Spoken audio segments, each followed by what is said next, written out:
I enjoy the conversation I have with Logan as he views poker and the world as one and the same, and he's able to use statistics to help him win at business. We talk about this along with a host of other conversations as well, and halfway through, one of the cameras does give out, so you will only see part of me about halfway through the episode, and this is still a learning process for me, so I appreciate you guys watching my videos and subscribing to the channel as I do release 2 videos on a weekly basis. Hope to see you guys in the next one. Otherwise, have a good rest of your day, and I hope you enjoy this episode. All right, so I got Logan here today.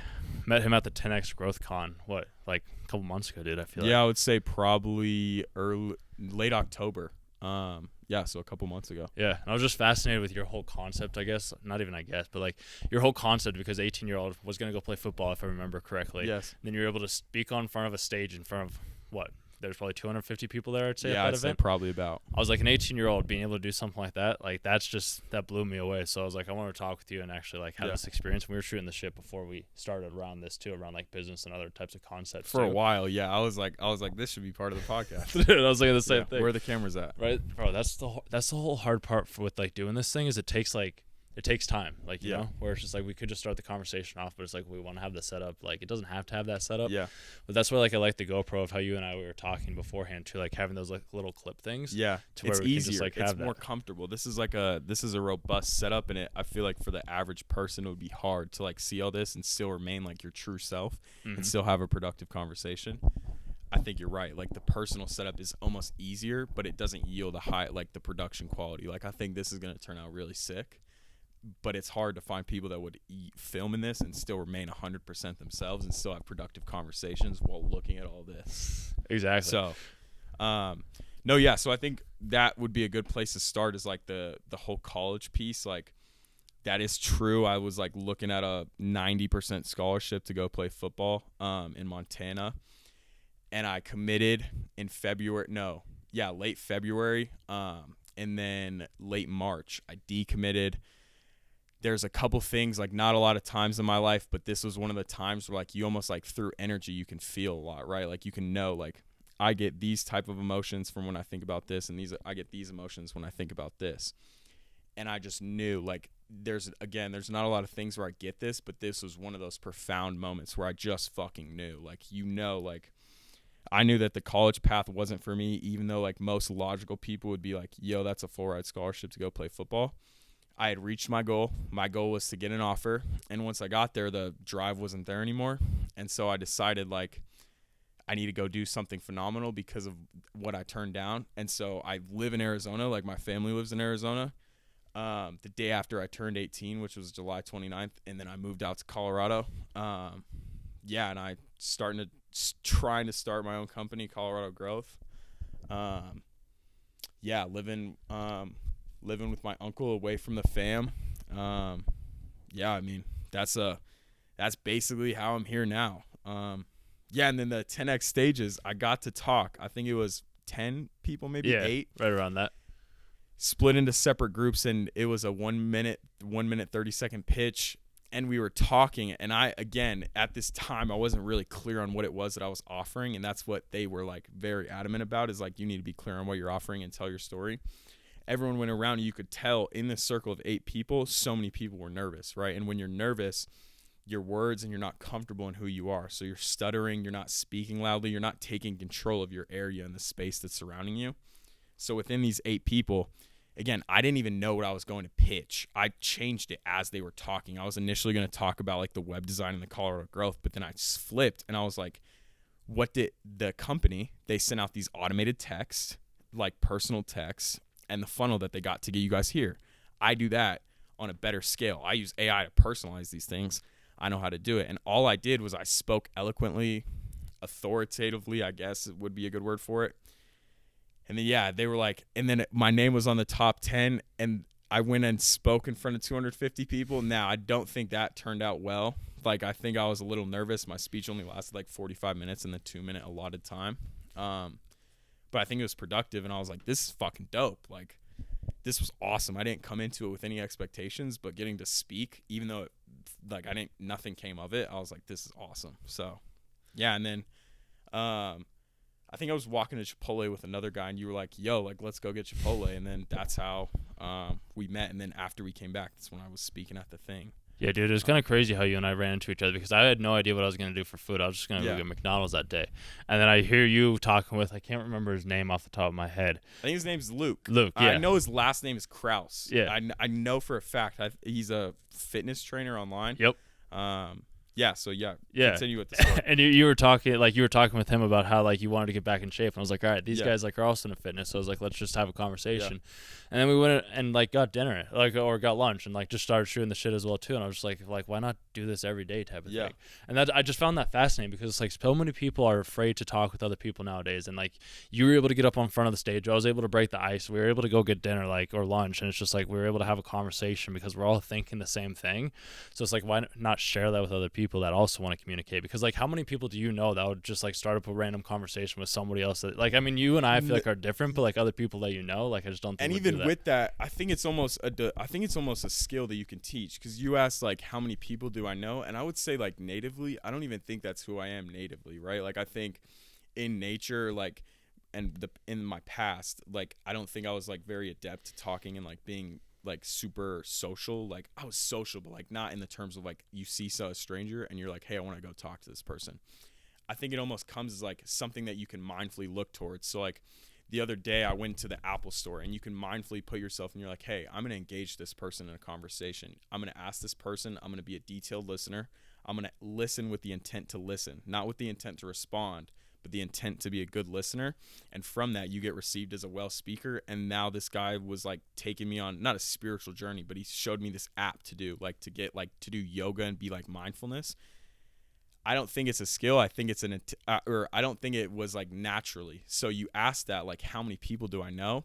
And so now it's myself, but I think that's like a note and an asterisk to put on there is I think it's a skill, like an attainable skill. And through trial and error and like doing a podcast, you become better at it. Yep. And you get to be a sociable person and like a person that can go up to anyone and start talking when previously you weren't. And so I think that's the part that I have to always be aware of is like, it's not who you are. Like you can change that. Like this is an attainable skill. If you mindfully go into conversations, like how do I engage this person? How do we both benefit from this? I go in with the intent to listen, not the intent to respond, which is a huge thing that I have to remind myself. Then the things that are yielded from it are 2 new people that you meet at a 10X Growth Con when you got there late and didn't know what you were doing. And now you go have Chipotle, and then it ends up turning into a podcast. And now you have 2 people that you know. That came into it with the intent of talking and also meeting 2 people with the same intent. Boom. Yep. So, dude, and like I do a lot of yoga too, and we do it in yoga. It's like, what's your intention? It's like, what is your intention from this? And like for me, it's always just been like, I just want to breathe. Like that's always my intention. I'm like, I don't care what else happens. Like I'll just breathe, and whatever comes of it afterwards is like. So have you looked at like the Wim Hof and things? Because I don't do them, but actually a really profound experience for me. I went to a tattoo shop with my uncle as he was getting his tattoo, because he told me like this is one of the most interesting people you ever meet.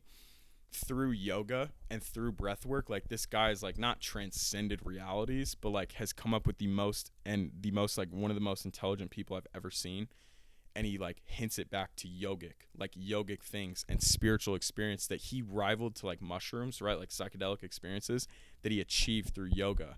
And so through those 2 things, it's like, why am I not doing yoga? Why am I not doing Wim Hof? Like I've heard about them, but I don't do them. So if you like done Wim Hof and yoga, I think you were hints at it. Yeah. So I mean, I do yoga once a week right now. I used to do it 3 times a week back when I was living out in Grand Junction. Yeah, absolutely loved it. I did more of a vinyasa flow, so it's like 1 breath per movement. So Okay. like it's kind of like you could think of like how the ocean, like the wave crashes down and then comes back. It's the same thing like with the breath. It's like I move. As I breathe in, I go from one place. As I breathe out, I go to another place. So it's just a different way of looking at it, and the whole Wim Hof method as well too. So I went down to Sturgis one year with my dad, who you met earlier, and him and I, we were down there, and we were coming back, and in the morning, like on the bike, like before we move, I'm like, all right, it's warm. I don't need to put any layers on. But as we start riding, like the wind and the cold, and like we go through these valleys, and dude, it's freezing. I'm like, dude, and I'm at the back of the pack, so I'm like, I can't be the dude that stops because nobody will like know that I stopped type of thing.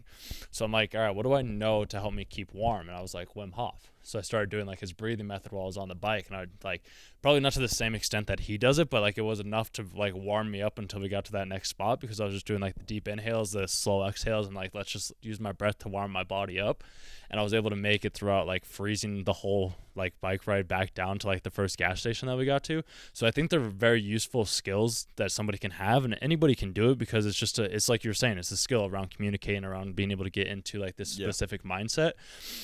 That's why a lot of the things that I do is like, I wasn't this person originally, but I took the skills, I took the initiative to be able to go out and do said thing. So like I ended up going out to the bars or making a fool of myself, or just having conversations with people, because nobody was ever thinking about me afterwards. It was like I'd replay the scenario in my head and be like, okay, how can I do this better? What can I do differently next time so that I don't have this uncomfortable feeling? So that's why when you were talking about like leaving Arizona to come down to Colorado and live with your grandpa or uncle, I was just like, it takes a massive amount of courage for somebody to do something like that.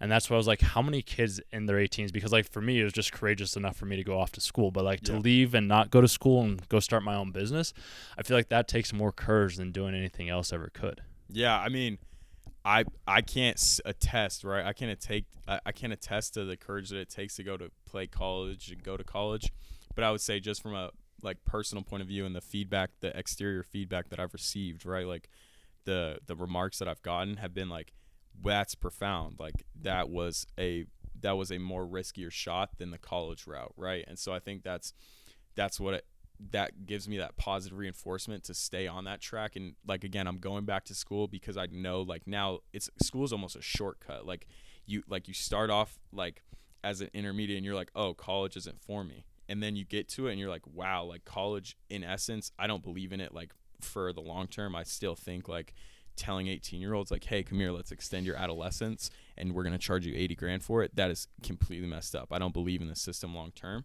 But I do see that in this professional world, like it almost is a shortcut, right? Like I'm not saying it can't be done with a college degree, but to get to the levels where I want to and like make a robust, profound business, a college is a shortcut. And I know that's like crazy to say because that wasn't my initial thing. So yeah, I mean, it took, right? Like I think, and that was just my mindset going into it, was if I'm going to turn down this remarkable opportunity that most people would not turn down, like, dude, you like did it, like you reached your goal in football. I was like, I have to go do something equally as remarkable. And that's not to prove anything to anyone else. That's internal. Like I turned down this, so now I have to go do this. And it was what I was saying earlier as we were setting this up, expected value and opportunity cost. My expected value entering college, I know it's a stable route, right? You know what you're going to get. After I'm done with it, I play football, suffer a couple injuries, maybe lose a little IQ score from hitting, and I know what I end up with. I end up with a master's degree after 4 years and whatever I want to, and it cost me like $5,000 a year, so like nothing terrible in a nice master's degree. This other way, though, I have no idea what that entails, right? That entails coming on a podcast, going to a 10X, getting a nice, like, an actual, like a job, and going back and getting that master's degree.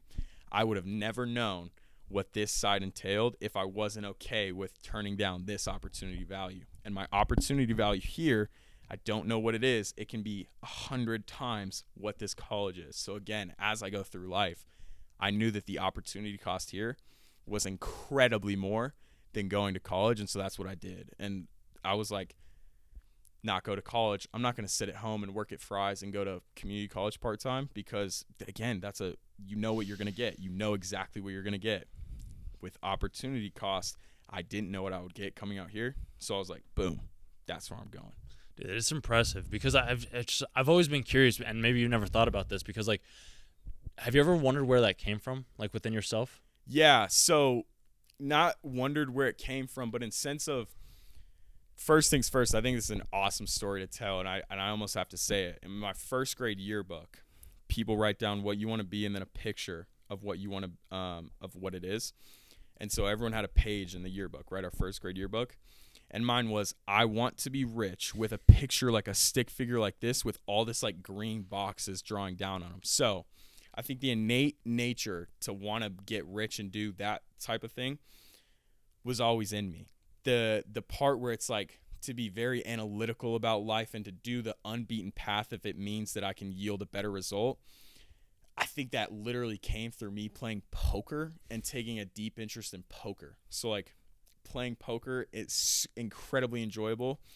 And through that, like I wrote my college admissions essay on how poker is correlated to real life. And if you play real life like poker, you will end up in a way better spot than if you didn't. Like if you live your life as if you were playing poker, you're going to be okay. Like you're going to do best things. So no, so I don't think the rich part was always in there. And I think that was awesome. Like I love to recall that story and say it because as a person in first grade, no exterior motives are there, right? That's not a front. I'm not saying that because it sounds cool. I wrote down I want to get rich because my brain wasn't capable of anything else. My brain can't lie. It can't take on anything else and be like, I want to do this. I want to be cool.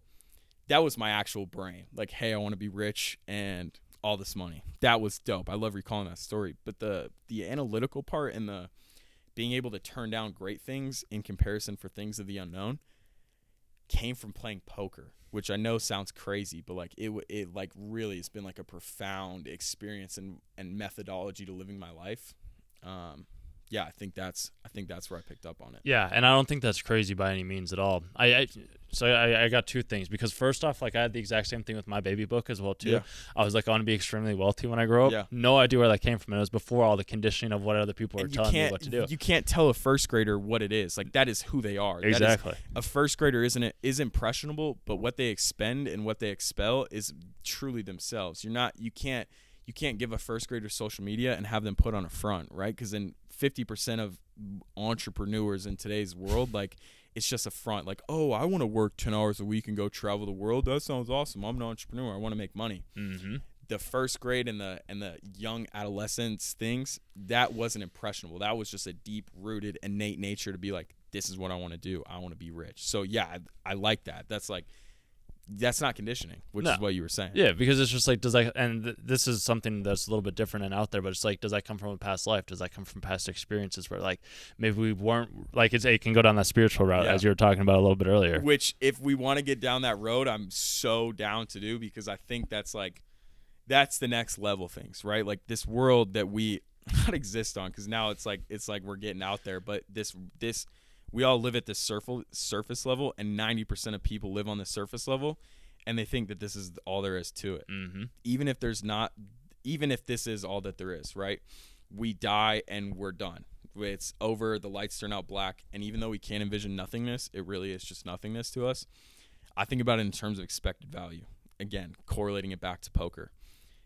If let's say I believe that there's nothing after this, I'm not spiritual at all, I stand to gain nothing if I'm right. If I'm right, all the lights turn out, we're done, over.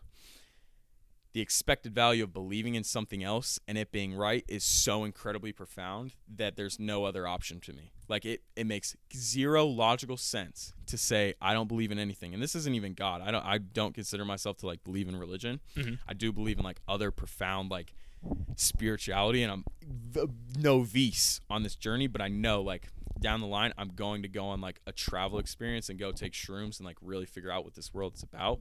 But it comes back to expected value. You stand to gain nothing from thinking that this is it. Like, what do you gain from that? You're right, and you end up at the same place.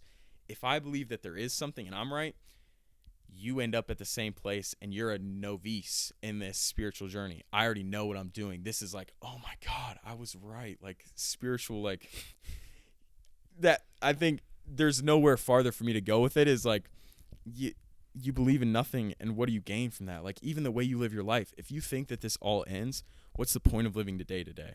Like you might say like for your family, which like maybe makes a little sense, but if their days all end in the same way, which is eternal nothingness, what is the point for you even providing for them? Like that's where I get going, and it's like that literally makes no sense. Why would you believe in that? Even if you have a 99.9% chance of being right, which you probably are right, like it ends in nothingness, you stand to gain nothing. Mm-hmm. But thinking that there's more profound experiences to be had, I think you stand to gain a lot. Like you can reap the benefits incredibly by being right and living your life as if there is more spiritual journey. So I can't even say that I remember where we were before we started talking about the second worlds, but that's my view on it. Is like, I believe in, again, I'm a novice, but I believe that there's more because I feel like I stand to gain more. I live my life in a more profound and positive way if there is more. I'd have to agree with you on that. And when you say novice, do you mean novice? Like, Yeah. Okay. I didn't know if there was two different things. Oh, novice is, maybe I was saying the word wrong the entire time. Maybe it is novice. Hey, that's what maybe it is novice. I Yeah. don't know, dude. Like, I have no idea. I'm not sure either. I saw in my mind, like I don't say photographic, but like words that I say and words that I'm unfamiliar with, it pops up in my head. So like I see Novice, and I just say it as it comes up in my head. I like that more than novice. It sounds it's a lot cooler than novice. Novice. I don't know. I like it, dude. Yeah. But yeah, no, there's a whole like profound like experience of like, because what is after this? And like, I mean, I've had a couple of talks on the podcast as well too, like around people that I've talked with, like the God and the Quran and this whole aspect of things. Is that there clearly is things that are completely outside of our control. Like if we tie back to like the 10X event, this is where things like I had never seen somebody pull back the curtains and like make that free, because typically those things are $26,000 or something like that for people to come in and be part of that experience. And then we got it for free. And then we got like ice cream on the first night. And he's like, I don't know why our team's doing ice cream, but it's like, okay, like our team's doing ice cream. So it's like there's all these different things that we don't know if we'll actually ever truly experience. But it's like the life force within us, if we do go down the spiritual route, it's like it's always bringing us to the place that we need to get to. Like the destination's almost already determined. It's just a matter of how we're going to get there. And I would say like at a fundamental level, and again, as a novice, I don't think my ideas are well enough exclaimed to like say with 100% confidence what it is, like what anything is in terms of spirituality. But I think it's like we're all energy, right? Like in the world, like I choose to believe that in some way or another we all have some form of creation. And so whether it's like a predetermined route of how we're going to get there, or it's you make decisions and it all ends up maybe it's a train, like you click this one and you go two different ways, like maybe you'll end up in a slightly different destination, but we're all going to where we go. But you're only you're a sailor and something's guiding you, but you still have correlation and direction in where you're going, which is again the way that I choose to believe about it, because you gain so much if you think that someone's always in your corner, whether it's God, Buddha, whatever. I really like the Buddha, like from the very again, surface level research that I've been doing, I really like the Buddha methodology, and so that's why I chose to bring it up. But if you think that there's something there, or an entity there, or even the energy there that's guiding you and has your back, think about the risk that you're willing to take. If you think that I'm going to be okay no matter what and I'm going to the same exact place, I can stand to lose every single thing, and I'm going to beat you 100 times out of 100 because you're too crowded up. You're like, oh, this is it. We're all going to die. And you won't take those risks. If you think that there's someone, something, an entity, energy that's guiding you and can protect you and you're going to go this place, I can throw it all. Like, let's do it all. I'm all in. That. And so coming back to stand to gain, you have so much to pick up on when you're spiritual and like when you think that this isn't it. That it literally, like, I think that's why I come back to it so much, is because it blows my mind that you can still remain in this space of not believing in anything. So right. And does that kind of also tie back into your poker aspect of it as well too, like going all in? Because yes, you were talking about that. All literally all in.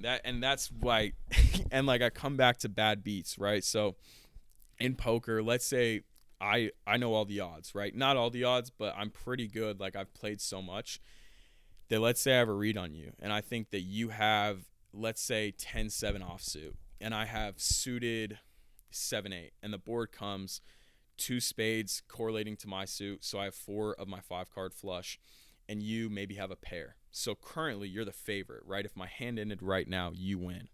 But I know that I have a 40% chance to hit my flush, right? So the next 2 cards, not knowing what your card's suit are, I have a 40% chance of making that 5-card flush. My 5-card flush beats any card that you have possible, unless you go runner 10s, which means you have a pair of 10s and the next 2 cards are 10s, which I don't even play because that's so unlikely that if I lose that, it's a bad beat. So I have a 40% chance to hit my flush, which means I win the hand, but you currently are a favorite. So I play my game based on, let's say there's $100 in the pot. I'm going to play my game based on that. If I can stay at 40% equity, I'll beat you. So let's say the $100 in the pot, we both put in 50, and our stacks are $250 a piece, right? I, in most spots, will say I'm all in. Even though I have a 40% chance of winning, you call me for $250 thinking, which this is going to take so long to get back to, but you think I have a pair, right? You're like, You have the winning hand, but there's also a percentage chance. It's called fold equity. You can fold that hand and lose everything and lose your chance at this stake because you think I have a winning hand because I just went all in. Think about how that feeling goes. I said, this is me. I'm all in. What are you going to do? Mm-hmm. There's a percent chance that you fold. So I pick up equity there. I have a 40% chance that I win it all. Equity there. So with fold equity and percentage chance, I'm at 46%. Let's say you call. You make the call. You're like, I don't believe this guy. I'm all in. We have $600 in the pot, and I have a 40% chance of winning, and I'm only $300 in, right? Because my initial 50 stake and my $250 all in. I have $300 to win. I have $300 in to win 600, and my chances are 40%. Basically, I think I missed something along the way, and it's so hard because like this is months and months of learning and like to learn fold equity and things like that.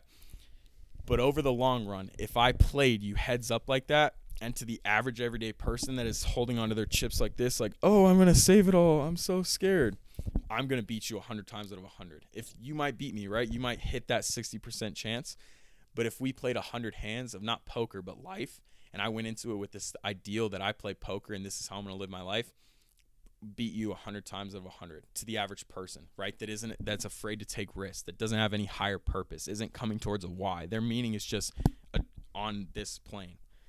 Beating you 100 times out of 100. And then if I lose, which is going to happen, right? You're going to take so many losses, like where you thought it was this. Like I thought Colorado Growth was going to be so easy. I thought it was like, oh, if I can just get 10 minutes with a business owner, I'm going to sell them and this is going to be robust. I'm going to go travel to Thailand while I do digital nomad work and make 10K a month. Not going to happen. I took the loss there, but I consider that a bad beat. I did what I did with the information that I had at the time, the best decision that I thought was available, and I live with the result. And if I do that like over the course of my life, I would say that that's a pretty fair way to live. Yeah, you're increasing your odds for success by doing that. Yeah, and again, like there's not much more you can take. Like if you take the information that you're provided, the context that you have, and you make the best decision possible at that time, there's not much more you can have. So you put it all in, you make your decision, and you live with the result. And if the result isn't what you want, you chalk it up to bad beat and you do it again. Because if you do these same things again and you say, this is the evidence I have, this is what I think, this is what I think the best decision is, instead of sitting in paralysis and not knowing what to do, you go and you stand and you live with the result. And I think that's what it comes back to. It's not even the odds, because that doesn't really pertain back to real life. Like it does maybe from a business aspect, but the thing of like, dude, I'm here, I'm all in, and I'm gonna let it ride, and whatever the result is, I live with. That is so profound way to live. So yeah, the result. Well, it's like we can't control the results, but we can increase our odds to having said result that we want. Like you will gain so much from detaching yourself from the results. When you attach yourself to the results, outside forces can shake you. When you attach yourself to results, if you're playing a football and you drop a route, you get hung up on the result and you can't progress past that. If you focus on the process and you know that every single time I'm going to put my hands here, I'm going to know what my play is, you know that you're going to win more times than you lose. Like focusing on the result is such a bad way to move forward, because you get hung up on what the result is. If you focus on the process, again, it comes back to that odds and that expected value. If I do this 100 times out of 100, I'm going to do it better if I focused on the process, which is Yeah, I mean, it makes sense, because I was also wondering too, like, what got you interested in starting to learn about poker as well too? So one of my dad's best friend actually has 2 World Series bracelets. And he let me take it even farther back. Before I knew that he had 2 World Series bracelets, I feel like I've always had a knack for something where I could change the odds, right? Where me and you, we put money in this. Like, we're going to keep score. That, like, the money's going to tell us the score. And something where I can learn and become better at it and have a better chance than you, that, oh my God, young me, that spoke volumes. So it was actually in Beloit, Kansas at a family event. My dad and my uncle, not the uncle that I live with right now on another side, taught me how to play poker, and then we just did it. And then I took it farther once I started talking to the guy that has 2 World Series bracelets. That's where I pick up on the odds and stuff. And I'm not anywhere close to where I want to be in poker, but like I can hold my own at many events if I was to go to a poker event. But yeah, so that's where it started, and I think that's what it was. Is like, you tell me in second grade that we're gonna keep score of this. We're gonna know who's gonna win. It's either me or you, and real money resides from it. And that I can directly correlate and I can manipulate you throughout this game. Yes, please. Where do I sign up? You know what I'm saying? Right. So yeah, that's where I got it. But then those extra ideas and the odds and the expected value, opportunity costs, a little bit from the person, like the poker theory from the person that has 2 bracelets, and then also just from general investing advice. So like opportunity costs, I've just always had a knack for like listening to YouTube videos. So like even in 5th grade, like I'm listening to this channel called Alpha Investments, which speaks about, do you know what Magic the Gathering is? Yeah, the game. Yeah. So incredibly involved in Magic the Gathering. This guy, Alpha Investments, had a YouTube channel. I watched every single video for 3 years, and this guy like used to be a stockbroker, and so he talked about Magic the Gathering in this way for like adults, and I literally just loved it, and so I picked up on all those things. So if I want to talk about opportunity costs, I think that's probably main reason where I get it, and I just pick up on it. So like the poker, I got at a family event. And with everything, almost everything in life, I see something, someone puts me onto something, right? Like I pick up on something and then I take it farther. Like that's where I think I get it, is I learned something. I'm like, that's cool. You did this. I'm going to go take it farther. So like, yeah, I mean. Well, I feel like that's the best thing to do. Like you take it further. 2, it's just like being able to correlate 2 different ideas to form a new idea. Yeah. Or it's just like bringing poker to real life, or just like bringing like I could be like bringing yoga meditation into like business or some other aspect, or time management. It's like there's all these different correlations that we can make, and it's like some things going to resonate a lot better with like somebody that understands poker. Yeah. And business is like, okay, yeah, I can run the odds this way to be able to create a better outcome for myself so that I can succeed in the ways that I want to. Whereas it's just like other people, they don't have those. Their brain might not work that way, so they need somebody where it's like, okay, I understand like taking 1 breath per movement, or it's like, okay, I'm gonna ask questions and of on these a people. slow basis, right? Because like it's so hard to like get these ideas that were formed after like, and again, I'm only 18, but these ideas have been formed through like a couple years of like what I've like done and lived. So it's hard to be like, hey, play your life like you're playing poker. But after like, again, like you can teach someone this, and it's another skill, like talking to people. Like maybe it's not the right way to live, but it's how I'm going to live my life. And if you want to learn it, go learn poker and see how you can correlate it to real life, and let's live with the result. So right. Yeah, it's not for everyone. No. But I think correlating different things, like you do business, I do business, and you just do business on a surface level, but now I play it with poker. Cool. Like, let's see where this goes. Like this, like, yes, like, let's go. It's a whole different outlook, because like even with the whole business aspect and like creating content in the ways that like you and I do and wanting to grow, it does bring into light like everybody does it in their own unique way. So like you, like I don't consider you like 18. People would be like, oh, you're 18. It's like you don't know shit. But then it's like, but then like you've had all this other life experience that has brought you up to this said point. So it's like everybody's on their own path and is going at their own pace. But too often, like I know I would compare myself to like maybe yourself. It's like, damn, I wish I could have been here when I was 18. But it's just like I couldn't. But and age isn't directly correlated to wisdom, which is like if let's say we venture to, I don't know, a state that I've never been in, rural town, and we go to like a 50-year-old, if they haven't had life experience, and it's not even that I've had crazy robust life experience, like I've lived like incredibly normal life, I've just had these big moments where I knew like Rocky starting business, those are big things, but not for me, right? Like I don't think it's that profound. But if you talk to someone that only lived their life at a surface level and never thought deeper on things, never formed new ideas, they're still a teenager in terms of wisdom and correlation. So I think that's where it comes from, is like a lot of people think that age is directly correlated to wisdom, because somehow through life experience, which you do, you pick up on more things, you start to form new ideas. But if you're not intentional with it, you won't pick up on those things. So if you're a general manager at a Walmart store and you never went farther, not farther in a career sense, but in a spiritual sense and an idea sense, you're not 50 years old wisdomly. You're maybe 25 because you've never formed these new ideas. You've never taken the time to say, these are the things that I believe in. Let me split this up internally. Jordan Peterson talks about this. I'm going to take my ideas and I'm going to debate them internally. You've never taken the time to go and progress your ideas. You've never taken the time to improve on your ideas, your thought process, yourself. So you may be 50 age-wise, but mentally you're 25.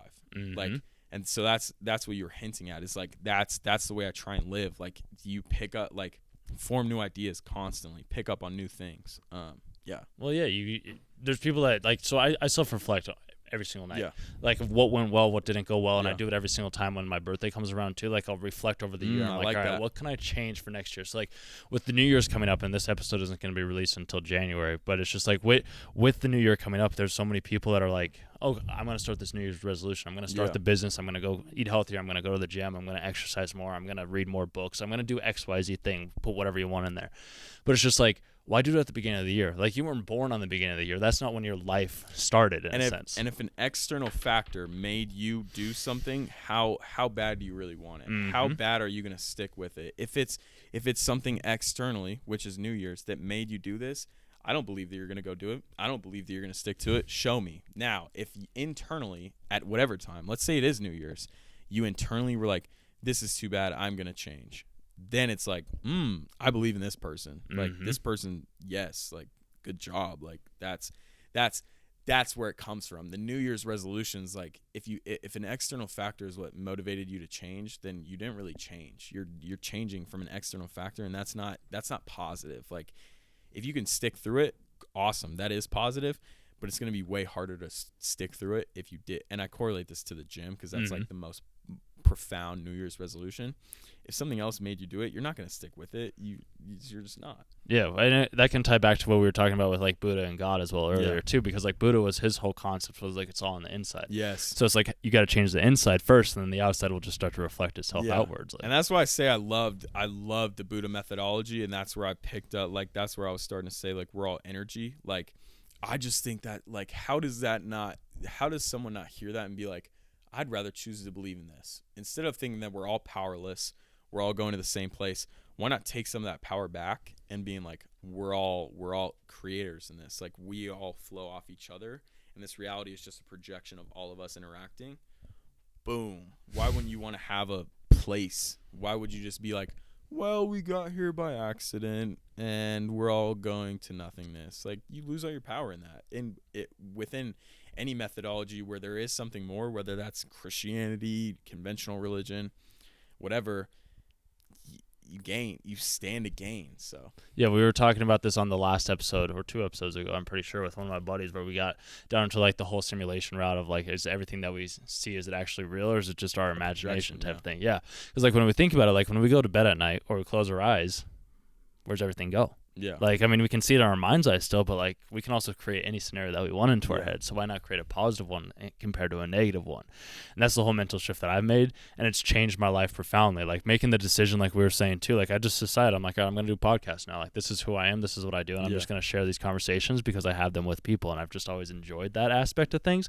But I had to look within myself compared to an external place of people telling me like, oh, this is what you should do. These are the things that you should say, or these are the things that you should believe. But it's like, well, what if I don't want to believe those things? Yeah. What if my intrinsic inner self, like soul, whatever word you want to use, is the one that's telling me to go down this path. So this is the path that I'm going to take, and I'm going to listen to my intuition, where a lot of people don't have that, I think, intrinsic value, or even skill, but it is a skill that can be acquired through time and effort. If you want to go far, or if you want to go quick, do the external factors. External factors like New Year's will get you to start fast. You're going to start on New Year's Day, and you might go 2 months. Mm-hmm. If you want to go far, do it intrinsically. Do it because you're tired of living the way that you were. Yep. I don't even know how I came up with that. I think I've heard that somewhere. But far, yeah. If you want to go fast, listen to the external, because you're going to start fast. You're going to start when that external thing tells you to. If you want to go farther, do it internally, because internally, and if your why's bigger, like you're going to outpace. You're going to go farther because your why's bigger, and you have, when motivation isn't there, your discipline is going to take you farther. Like, hey, come here. Like discipline will take you farther than motivation. Mm-hmm. Well, it's the whole, like, the man who enjoys walking more than a destination will go further than one that likes the destination. Because once you get to the destination, you're like there is no, I don't know if there's an end goal in sight. But if you think about the end goal, once you reach there, there's no new heights for you to achieve. You're going to stop. You're going to remain stagnant, and it's going to be incredibly hard for you to progress past that, because that was your goal. And maybe that's what it was for college football. Like, that was my goal, so it was hard for me to progress past that. Now, if I would have loved the actual football playing itself, then maybe I could have gone farther. So actually, I think that's another first real world experience that we just drew on right here. The reason maybe it stopped, partially the reason, was because I was tied to the goal itself, not the actual process. Mm-hmm. And now, I don't think that process was like really anything profound, because like it's like working out, right? Like me not playing football, like I just don't think it was for me. But I would have gone farther if I loved football, but that just wasn't who I was. So yeah, there's a part of you that it was that at that point in time. yeah, but then for that time until I reached that goal, and then it was like, this isn't for me. Mm-hmm. And I think like it, like again, for like working out, right? You're like, oh, I want to get to 250 pounds. Once you get there, it's going to be hard to progress. I think for the football one, I think it's you're an okay, right? If you choose to play football or not play football, you're going to be okay. If you choose to work out or not work out, like you're not going to be that okay. Mm-hmm. So well, like for me, it's always helped me mentally. It's helped me clear up ideas. It's helped me overcome my anxiety, depression, whatever it may be. Like insert whatever word that you want in there. But those are also like socially constructed in a sense. Like obviously there are people that do have imbalances within their brain. Chemical imbalances. Yeah. But I also think a lot of people self-diagnose themselves with these issues because they don't want to face how the world is. They're just like, oh, I have this. It's like, well, do you really? Like, or are you just making this up? I wish I had the context, and like I wish I had the context and the life experience to be able to comment on those, right? Like I think the depression is an easy one. Like people hear Andrew Tate talk about it and be like, depression is not real. I take that back. I don't wish that I had depression to be able to speak on it. I just don't feel like I have enough context to be able to speak on it, because I can't go into those shoes and be like, even though I'm not chemically imbalanced, I feel depressed. I can't tell you. Like I think it's easy to be like, hey, like I don't think you're depressed. Like go work out. That's easy to say from an external. I feel like without the context and without having that personal, like we're right here with you, like I'm in your shoes now, I feel like it's hard for me to hint at that and be like, yeah, your depression's fake, because I don't feel like that's fair to not have that context and be able to say that. And yeah, I think it's like the chemical imbalances. That's a whole different story, because like if you physically your body has chemical imbalances like bipolar and things like that, like that's not something that you can like will your way out of. No. Like those are things that you do physically need certain things to. It's just I know in today's world everybody's talking about that nowadays. Or most of the time it's non-clinical. Yeah, compared to being a lot clinical. Of like I'm like 90% it's non-clinical. Yeah, but everybody like it's just like we'll just give you this to make you feel better, and that's why like what I've always done is I'll just go exercise. Like I'll go on a hike, I'll do yoga, I'll like lift weights, I'll go for a run or a bike ride or whatever it is, and then afterwards I feel so much better. Yeah, and like that's just something that I've come to realize. But it's just like. People, like I was talking to this girl last night, and she's like, yeah, I want to get back to like how she looked when she was 19. I was like, well, what can you do to get to that? She's like, well, I just can't do it. I was like, well, you saying you can't clearly means that you can't do that thing. If you start to change that perspective and be like, well, I can do this, then you could start getting to there. But it's the whole like compartmentalizing thing. It's just like people want to get to the top of the mountain, but they don't want to take that first step to be able to get up to that place. Yeah, and it's daunting when you look at a mountain in its state, right? Like whether that mountain's literally or figuratively, it's hard to progress and move forward when this giant goal that seems unattainable is staring you right in the face. So I think that's where the conundrum comes from, is you want to move past this and reach this super high goal and this awesome goal, but it's damn hard when you're sitting in a Jeep facing this Mount Everest. So yeah, but I think like that's why there's a cost to play this game. There's a cost to get in fit. There's a cost to have great wealth, to be able to travel. Not everyone's going to do it, and that's the cost you have to do to play the game, is you have to be able to be like, well, hey, mountain, I see you. Hey, buddy, how you doing over there?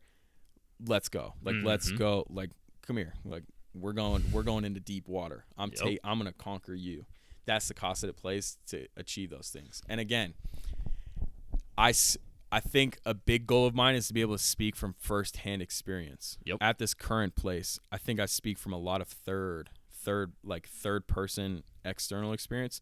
I cannot wait until the day that where I'm like, oh yeah, I now am wealthy. I now travel whenever I want. I now am in the shape because I did those first steps, and it's going to be a lot more impactful. Because at this point in time, I feel like a lot of the ideas I have aren't going to be as impactful as I would hope they would, because it honestly makes a lot of sense. Like, dude, you're 18, you're not like, what are you doing?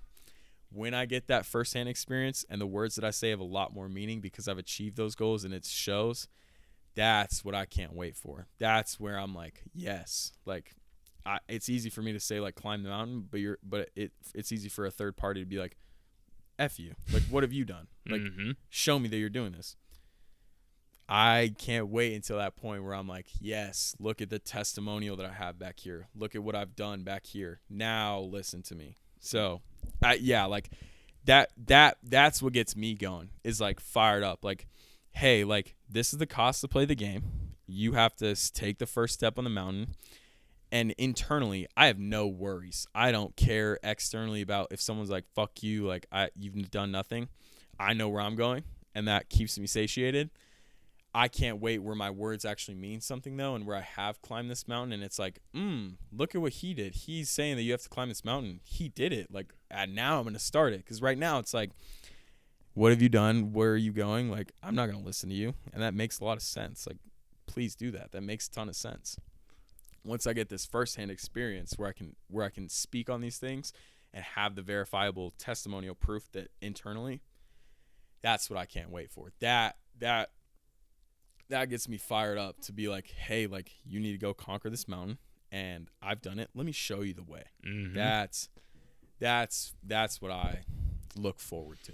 Well, I feel like you need to have that third perspective, like that third point of view, because that's what I did when I first started making content myself as well too. Like it was more me talking to my future self. Yeah. But then like I can go back to those videos and be like, I'm doing that exact same thing now, even though it took me 2 or 3 years to get to that point. Yeah, it's necessary at the time. Like you have to have it, because without it, then you'd be stuck. Without it, when I was like, I don't know if I'm going to go to college, I would have just done what was easy and gone to go to college if I didn't have that third party and that third person like context. And I take my advice as if I've done it and if I have firsthand experience, but I don't.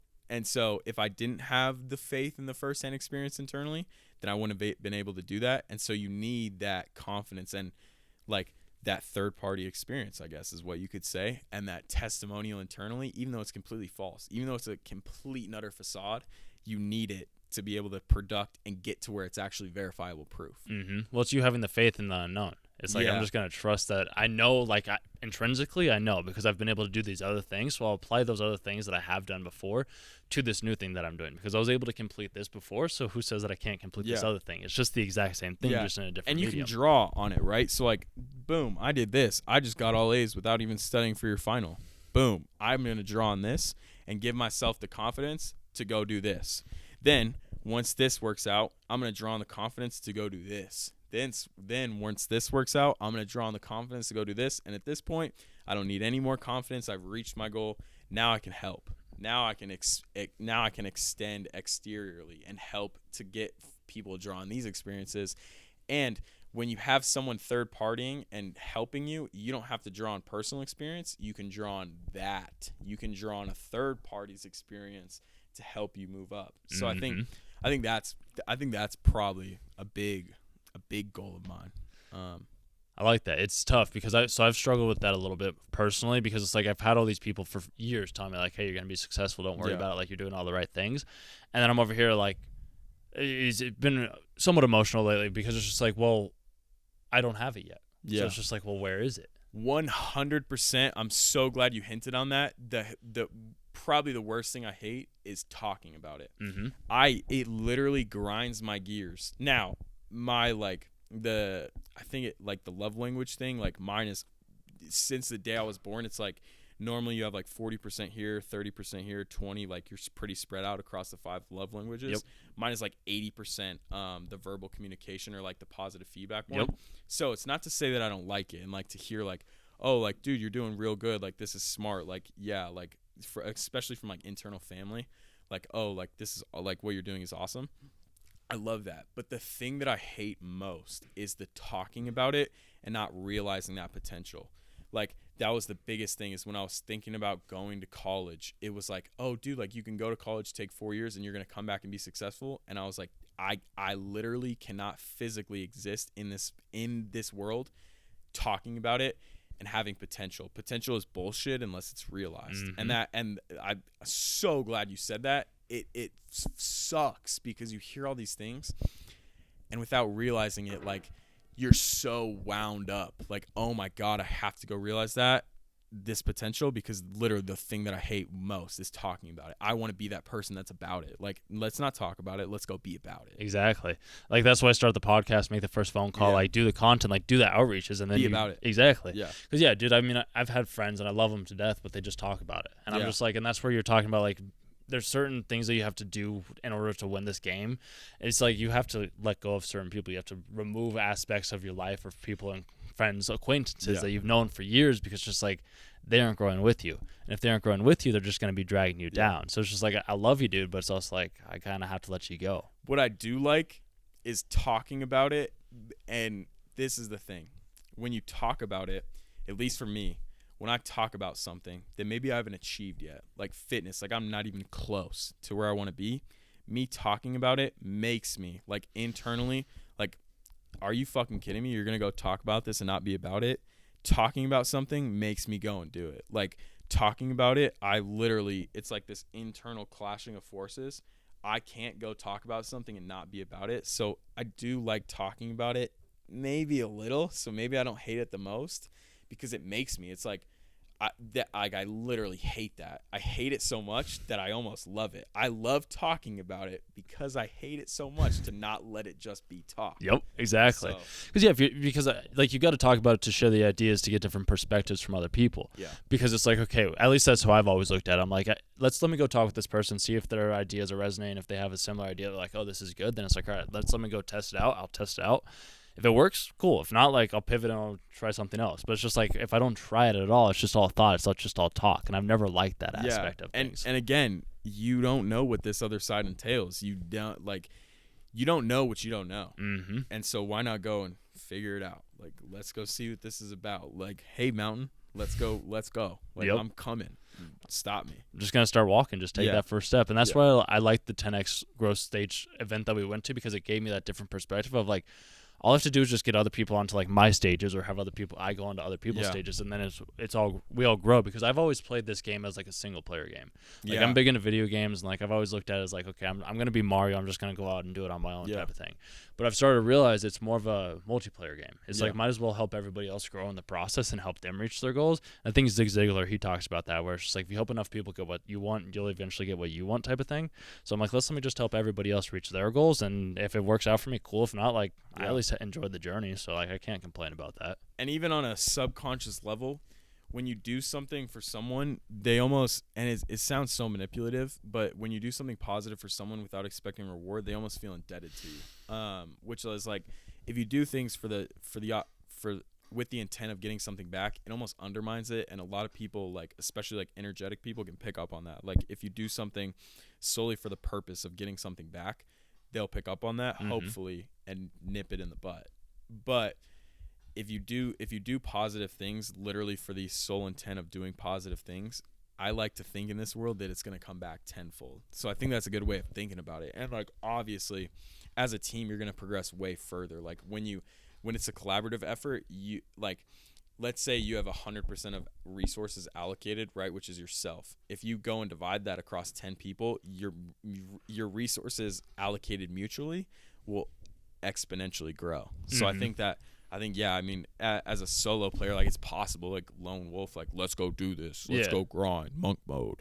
That's possible, but, like, you're not going to get nearly as far in terms of a collaborative effort. Like, collaboratively, you're going to progress way farther. Well, yeah, well, like, it's just the whole. We could look at Andrew Tate. Like, the reason he blew up so much was because he was having everybody else do all the selling for him. Yeah, which, exactly. by the way, was one of, like, after I knew, like, oh my God, I was like, holy shit, this guy's a fucking genius. Mhm. Like, are you kidding me? This guy made a course and was like, hey, I'll give you $25 for every person that you sell. Go push this everywhere. And now people, like, I've even seen like, other influencers are like paying for people to repost TikTok videos and not funnel them to a course. Because that's a little burnout, but like TikTok accounts, right? So like, if you make a TikTok account of a celebrity, they'll pay like $15 for 100,000 views on top of TikTok's RPM, which is like 1,000 per million views, whatever. Mm-hmm. So yeah, it's genius marketing. Like, even though you directly, right? Let's say 100,000 people view your content, even though you directly from that won't profit, like, you won't see a return on investment for that. Getting 100,000 impressions is ridiculous. Like, some point or another, it's going to directly come back to you. Yeah, I do that with YouTube content with the anime stuff that I was doing, which you were still. I still thought that was funny how you thought that was a niche, and I was like, yeah, dude, like it's. I mean, it's not making me money. It's still kind of like a passion project a little bit, but there are some people, like, I have gotten some donations from that, which is like really cool to see. But like when I also look back and it's just like creating content and like getting the impressions, like as long as people are seeing it, it's like, okay, how do I turn those impressions into clicks? How do I turn those clicks into profit type of thing? And it's something that I've struggled with, because it's just like, why would somebody pay for something that like I'm doing when it just comes second nature to me? Yeah. It's just like, where's that skill and that value? But then I have to remind myself that not everybody thinks in the ways that we think. Some people aren't wanting to like build businesses. They aren't wanting to do podcasts, and they aren't wanting to go to that next level. They're happy just like going home, watching TV, and like just living a normal-ish life type of thing. And that's why, like, when you were talking about like how that 50-year-olds, like, they're still like intrinsically like a 20-year-old type of thing. It's because most likely what they're doing is they wake up, they go to work, they come home, they watch TV, they drink beer, and they go to bed. Yeah. Like, there's no growth. There's no learning. And I even want to put an asterisk on that, because I think it's so easy, right? Because, like, as this thing progresses and as, like, we move, like, when I first started out, it's easy to be like Red Pill, Andrew Tate, like, oh, everyone who works a 9 to 5, you're a bum. I want to put an asterisk there and say, like, the 9 to 5, like, it is actually awesome if that's what you want. I think it's more about what you want, because if you like truly, some people don't want a lot, like, and that's almost like, it almost blows my mind, and is so cool, like, to be able to exist on this plane and just be content is awesome. Like, imagine living like that, like, no worries, like, hey dude, I go out and I mow lawns for 8 hours, and then I just come home and chill, and like I like live life. That's kind of awesome, because like there's nothing else that you really have to get.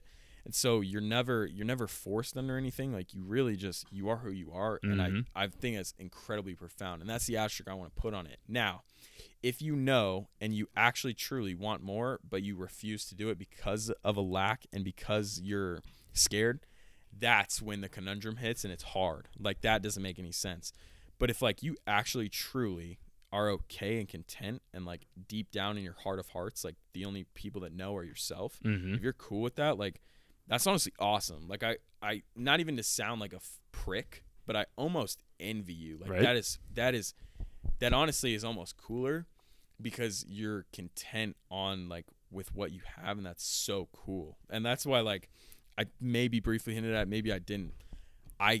Later in life, like, one of my goals is go travel and go on like psychedelic experiences, because I want to come up on that, because like it's so hard. Like, I live in, like, I'm like dragged, right? Like, I want to be this, like, but I'm not right now.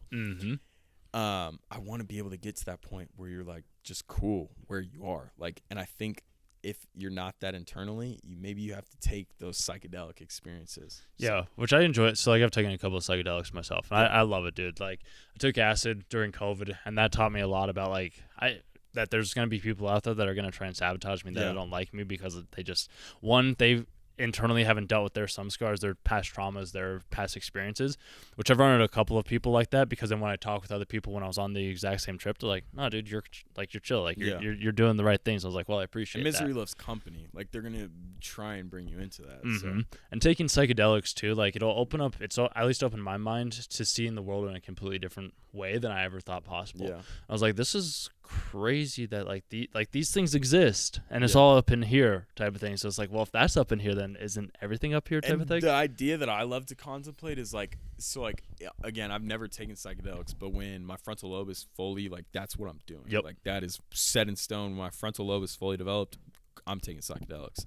What I think is cool is like, everything that you experience is literally projected internally, so that means that it's there. That means that this is part of you, and like, you get to experience that on a 10-fold level. Like, I cannot wait to get those projections internally. Like, I do like how you're doing it more like waiting for your frontal lobe to be fully developed instead of jumping into it. Because I fit, like, at least from what I've read, is like, if you have a really negative, profound experience, it can harm you in a really negative way, because your frontal lobe isn't formed, and so you pick up on, like, you have a negative experience, and that affects you, that stays in you, and because you, and honestly, I think I'm going to reset the idea. Not even frontal lobe, but until I'm set in stone of who I am and what I am. So I think that's the biggest thing.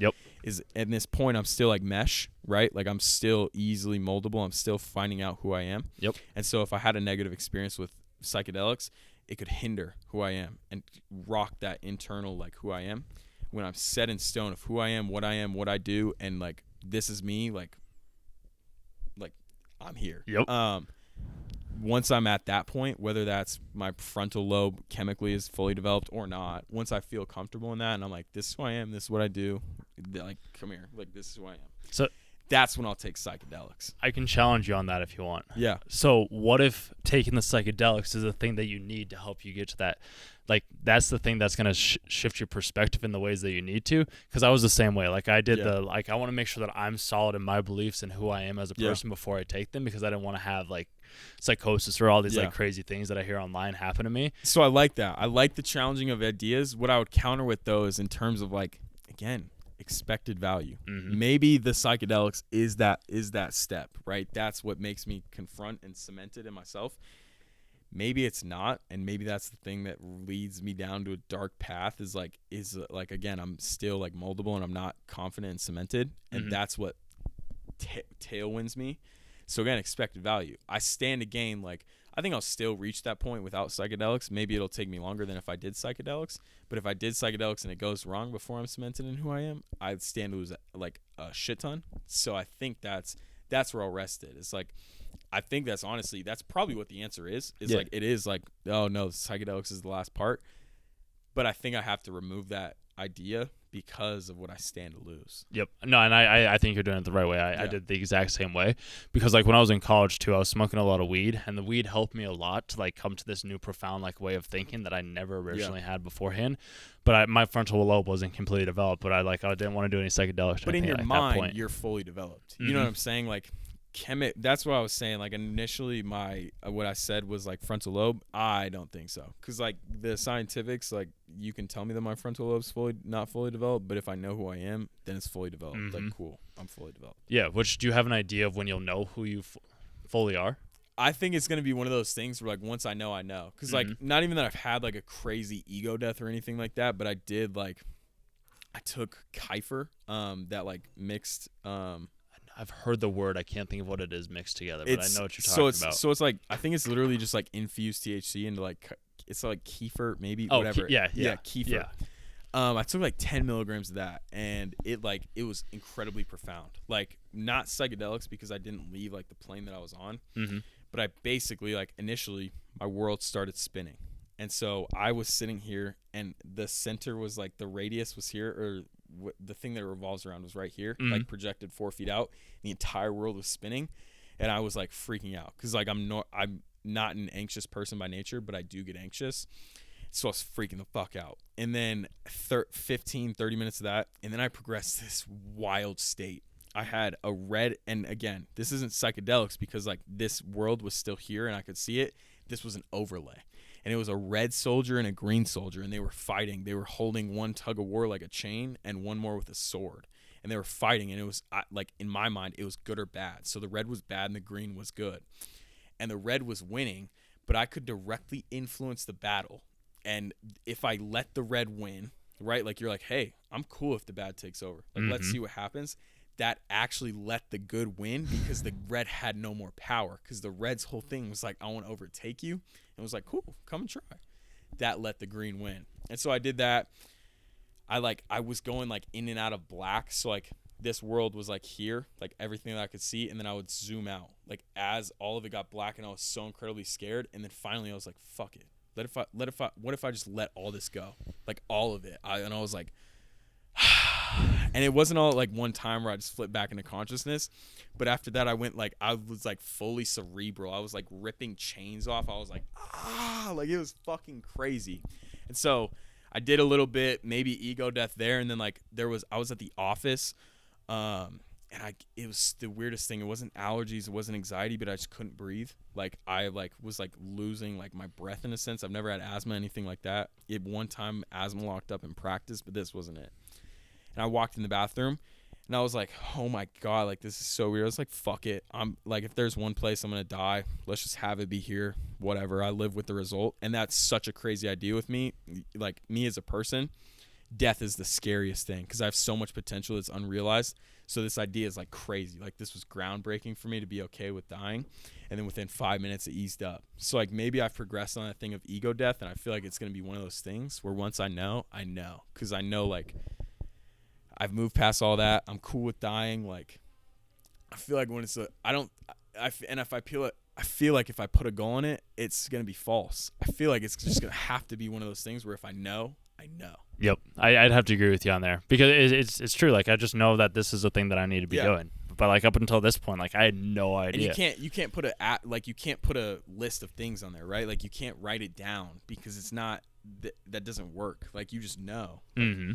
When you know, you know. When again, I hate to hint on it because it seems insignificant in the realm of life. But like when I knew that I wasn't going to play college football, I literally know. And like I think I said it earlier. There's not a lot of things that I'm like that with, but that like there's been a couple of times where, dude, I know. Yep. And, like there's not a lot of things that are gonna shake that. And I wouldn't consider that insignificance at all. Like, because it is very, like, it was a significant event for you in your life to help you know that, like, hey, this is the new path that I want to go down. Yeah. So I wouldn't look at it that way at all.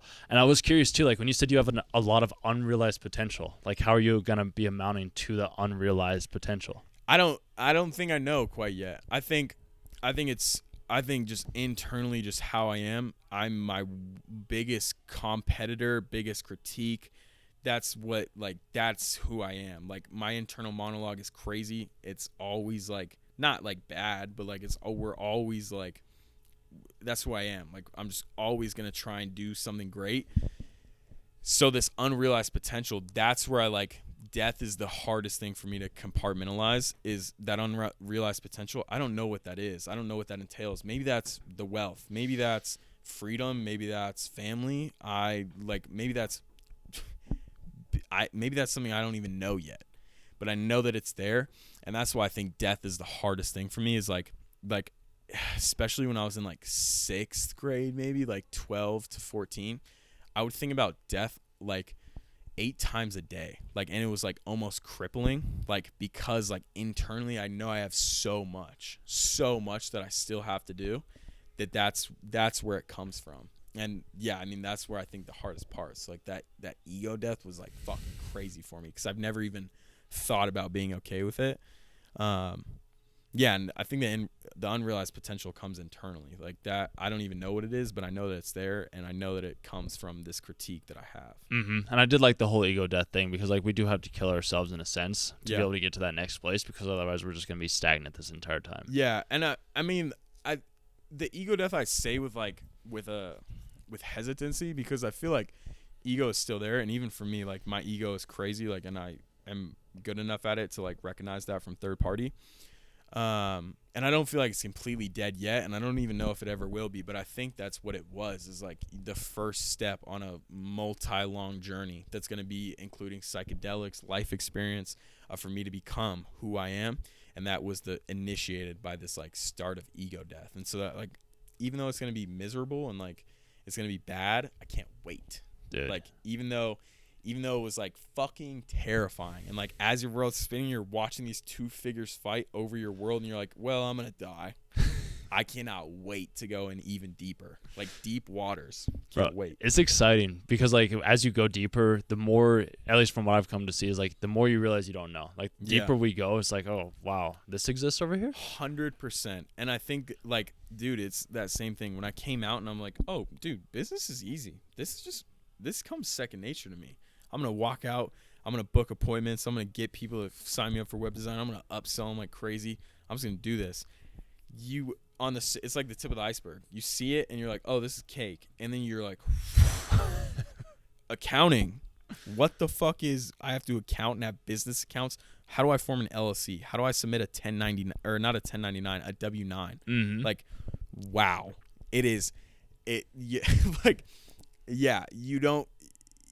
You get into deep waters in every aspect of life, and it's like you think it's one thing, and then you enter it and you start it, and you're like, holy shit, this is not what I believed at all. Right. And it kind of ties back to like, you could do it all yourself 100% of the way, or you could have other people that do it for you that are more specialized in said areas. 100%. It's collaboratory, because like you can't, like, physically, like at this level, sure I can. Like I use QuickBooks, I can do a Stripe invoice. I can submit a W-9 because my dad helps me. Mm-hmm. That's cool. At a scale, like there's literally just not enough time in the day for one person to be doing everything. And that is literally just for one aspect, and that's helping a business. Imagine if that person has to live too. Mm-hmm. Like imagine if that person has to spend time with their family. Like that's why you'll never reach the point where you want to singularly, because it's literally not possible. There's not enough time in your day to rest and come back and be productive. At this level, sure, I can make it work. At scale, no chance. No. Like it just doesn't work. That's where leverage comes into play. Yeah. That's High leverageable skills, which is that's why I'm going back and getting my associate's degree on the path to getting a master's in computer science, because I think that's high leverageable skills. Like the things I do now, they're actually like not a lot of people know them, and that's why I think they're marketable, and I really like want to take this farther. But those computer science things and like proprietary programs that are developed on the business side, that's like 0.001% of people know how to do it. That's way more leverageable. High leverage skills. Yep. I mean, that's why I did sales, because it's a high leverage skill. High leverage skill. Not a lot of people know it, and the better you get at it, the more like after college, high school, whatever, everything you do in one way or another, at least I like to believe, is directly correlated to monetary compensation one way or another. Yep. So like hopefully I like to live it. Whatever I do today, maybe I realize it in a year, maybe I realize it in 10, maybe I never realize it. Hopefully it's directly correlated to monetary compensation later down the line. So why not pick up on everything? Exactly. And that's why I respect the hell out of you, dude, for starting out and doing these things on your own at 18, because I was right there with you as well too. Like when I first found out about this world, like I was like, this is incredible. Like how does everybody needs to know about this? And I would always be pushing, like you need to do this, you need to do this. And it's just like, people don't like that shit. Yeah. Everybody's going to live their own life. They're going to do their own things. Yeah. Like I'll make my decisions that are best for me. And if you guys want help or if you have questions, like it's hard. And that's where me. I think that's like a super hard idea for me to get by, is like you see all these things, and let's not even say it's coaching. Let's say it's like, I don't know, a family thing. You see all this and you're like, hey, I want to figure out a way to solve this. Like, hey, let's do this. Not a lot of people are set in their ways. I think it's called connotative dissonance, and they pertain it to politics. But so like, let's say an idea you have that you've had formulated for 5 years, if I came and had undeniable proof that it was wrong, your brain, like because of how we're wired, it will tell you that you like will make up anything, and your brain can like control your reality. So even though I come with undeniable proof that you're wrong in whatever idea that is, you won't move past it. And so like that's the hardest part, is like you're like, oh, like guys, this makes so much sense, like come on, like let's move past this. Not a lot of people can, like, because we're not wired to do that, and because it takes a skill to be able to change ideas, not a lot of people are capable of progressing past that. Well, that's why it's not so much, from what I've come to see, it's not so much telling people what to do, it's more asking them questions so that they come to the realization themselves. Yeah, because it's not possible. Like I take that back. Like for some people who are intentional about it, it's possible you can formulate new ideas. But conventionally, it is the hardest thing to move past someone's like natural born wiring and like 5 years of conditioning to move past that and progress past that. Yeah, it's not easy to do. That's why people are like go to therapy or have coaches for years sometimes, because it's breaking that conditioning down is almost next to impossible sometimes. Yeah, which it can be done, but it's also like, how badly do you want it? How badly do you want to fix said thing? And if you don't want to fix this thing, then like it's never gonna get fixed type of thing. And a lot of people, I mean, I think live in like a I can't find the word that I'm trying to pick up on there, but like I think a lot of things in a lot of people's life are at a point where it's like not bad enough to get it fixed, but not enjoyable. And that's what I was talking to the girl in the hot tub last night too. She's like, yeah, I want all these things to change. And I was like, so why don't you? Yeah. And I was like, it's not at a point to inspire change, but it's at a point where it's not great. Like it's not comfortable. Yeah. I think a lot of people in a lot of different aspects live in that space. Yeah, you're just staying on the fence. It's just like, I could change. Like, I mean, anybody can change, but it's just like you have to be at that breaking point almost to where it's like, all right, I'm done doing this thing. I need to change my life because I don't like where I'm at right now. Yeah. Like, I had to leave. So, like, I was living at home after COVID, and I was like, I'm tired of living at home. I want to get back on my own. So that's when I was like, all right, I'm going to go down the sales route because, like, I know that I can succeed at this. It wasn't the thing that I really, like, wanted to do, but it's just, like, I'm good at it. So, like, might as well use the skills that I'm good at to like help me get to that next place. Yeah. But yeah, dude, it's just crazy to think how everybody is living their own individual life. And if we're thinking the thoughts that we think within our own head, it's just like, why not think the things that we want to think to have the reality that we want to have? But it is a matter of breaking the beliefs, because if the beliefs that our parents or our family or friends have always told us, those are going to be the beliefs that we have in our head. Yeah. So it's how do we break those beliefs? And I think it comes down to like listening to things like this, having conversations with other people that are in that same like ecosystem or growth phase compared to people that aren't in that phase. Because if people are in the phase where it's just like, I'm happy just doing like mowing the lawn, for example. Like if that's that person that you're talking to and you love that life, then cool. Like keep talking to that person. If that's not where you want to be, then maybe step out and go somewhere else. And people might be like, well, I can't. But it's like, well, why can't you? Yeah. What's your reasoning for not wanting to be able to? It's because you're comfortable where you are right now, so you don't truly want to change. And comfortable enough, right? Like you're not discomforted enough. Like even though you're not where it ideally is, you're not discomfortable enough. Like it's not excruciating, so like you're not motivated enough. And yeah, I think with that, I think it's called Sonder, is the word, but it's the idea that like imagine all the ideas and the free flowing and the realities that internally we have, the talks we have, the ideas we have of ourselves. Now imagine that every single person around you has that, and like that literally just blows my mind. And then even like attempting on the long road of trying to move someone in a direction, like, whew, that's a daunting task. Yeah, it is a daunting task, but it's also a task that I've wanted to take on. I don't know where. Yeah, but it's just like I know that I was able to change because I was in a very like low place. Like I was lost. Like I had no idea what I was doing, but I was like if I just take this path, or I try reading this book, or try having this conversation, let's see where it goes, and I'll make the adjustments from there. And it's been such a cool experience, man. That's why I'm like happy and hopeful to see where like your whole thing is gonna go, because I have a feeling that things are just gonna be like accelerating in ways that you never expected. I could see that happening. Like if you're already doing this and these are the thoughts that you have, because I remember when we were talking the first time when we went and got lunch, I brought up like the whole thing of like kids your age that like are just getting out of high school or middle of high school, just graduating. I'm like, do they have any skills? Like, do they have any like information? You're like, no, none of them do. No, it's bad. And like you, like, again, I think it's so easy to be like, hey, like I'm going to drop ship. It's so easy, but like what you don't pick up on until you've actually like been submersed in that world is like the market, and the market is the world, directly rewards you for the skills that you can provide. And like that is such an idea. So yeah, I think like now that I've realized that idea and seen it in firsthand, that's what I'm trying to do. Pick up on everything. Like that's why I'm going back to college, and then every idea that I have and that I think I want to explore, cool, I'm going to take some time and go explore it. So yeah, dude, I think that's awesome. If we want to call it here, I think we did what, like hour and a half, 2 hours? Oh, wow. Oh, we did an hour actually. So I mean, if we got some other things that you want to talk about, but like, no, I'm pretty good right now. Yeah, I don't think there's a lot more ideas that I've left unsaid. So yeah, dude, I'm happy to see where things are gonna go for you, man. Yeah, like I'm excited to see this whole dude, process. this is fucking sick. We'll have to do another one sometimes too. And if people want to check you out, or if you have anything going on, like for people that do make it to that episode, like what do you want to tell them? So all my socials, like THE Logan Gentry, LOGANGENTRY. My website is coloradogrowth.com. Yeah, I mean that's the only ways to reach me.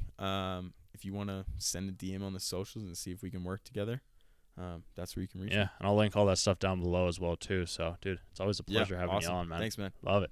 Sweet. I appreciate you making it to the end of the episode. Comment poker down below in the comments to make sure that I know that you made it to the end. Otherwise, you can check out another one of the episodes right here, and I hope to see you guys in future episodes. Thanks for watching.